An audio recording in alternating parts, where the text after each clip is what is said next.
मेवाड़ के राजा अमर सिंह के बीच और मुगल शासक जहांगीर के बीच में इस पत्र के माध्यम से जो संधि होती है वो है प्रथम मुगल मेवाड़ संधि।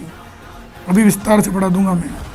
तो प्रथम मुगल मेवाड़ संधि जहांगीर के बीच और अमर सिंह के बीच में हुई थी, लेकिन इसमें जो प्रयास था, इधर से शाहजहां का प्रयास था और इधर से युवराज कर्ण सिंह का प्रयास था। एक बार ढंग से समझो इसको। देखो जी, अमर सिंह प्रथम 97 1620 तक मेवाड़ के महाराणा बने। जब ये राजगद्दी पर बैठे हुए उस समय अकबर की मृत्यु हो गई 1605 में।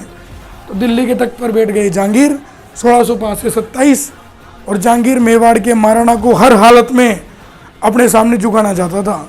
इसलिए जहांगीर ने बार बार मेवाड़ पर अभियान किए। सबसे पहले 1605 में शहजादा परवेज को भेजा और इसके साथ 3 सहयोगी भेजे, आसफ खां, जफर खां और सगर, लेकिन ये सफल हो गए। फिर 1608 में मावत खां को भेजा, 1609 में अब्दुल्ला खां को भेजा, 1611 में राजा बसु को भेजा, 1613 में मिर्जा अजीज खोखा को भेजा और नवंबर 1613 में खुर्रम को भेजा, शाहजहां को। और ये सब तो असफल थे, लेकिन खुर्रम ने क्या किया, 2 नीतियाँ अपनाई। एक तो विनाश की नीति, एक समझौते की नीति। कैदों को जलाकर राख कर दो और स्त्रियों और बच्चों को उठा लो और मार काट मचा दो। और एक सॉफ्ट कॉर्नर भी खुला रखा कि मेवाड़ का महाराणा जिस तरीके से चाहे उस तरीके से हम संधि करने के लिए तैयार है। अब क्या हुआ, इस बात का पता जब युवराज कर्ण सिंह को चला तो कर्ण सिंह ने और सामंतों ने राजा पर दबाव बनाया और राजा ने एक संधि पत्र लिखा। शुभकर्ण और हरिदास जाला के माध्यम से ये पत्र शाहजहां के भिजवाया गया। अब शाहजहां डिसीजन नहीं ले सकता क्योंकि सुल्तान तो जहांगीर है ना, तो उस समय जहांगीर भी अजमेर में था। तो शाहजहां ने ये पत्र किसके पास भेजा, अजमेर में भेजा, जहांगीर के पास। और कौन लेकर गए पत्र ये शाहजहां के, तो मुल्ला शकरुल्ला सिराजी और सुंदरदास ये पत्र लेकर गए जहांगीर के पास। जहांगीर ने पत्र पर ठप्पा लगाया और तब मुगलों के बीच और मेवाड़ के राजा के बीच में क्या हो गई, संधि हो गई। अब संधि की कंडीशन क्या थी, कब संधि हुई, क्या है, वो सब आगे पढ़ेंगे। कि मुगल मेवाड़ संधि 5 फरवरी 1615, इसका प्रत्यक्षदर्शी था जीवा शाह। शर्तें संधि में कितनी शर्तें, 4।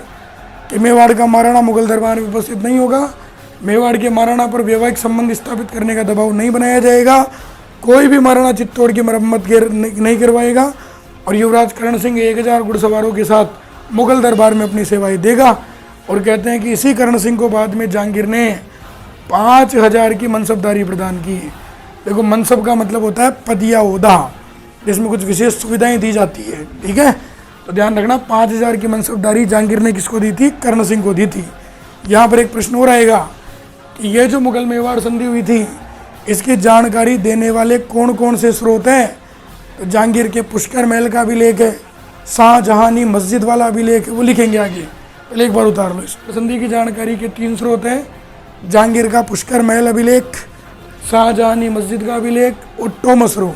और टोमसरो क्या कह रहा है कि मुगल बादशाह ने जो महाराणा को अधीन किया वो बुद्धि से अधीन किया, न कि ताकत से।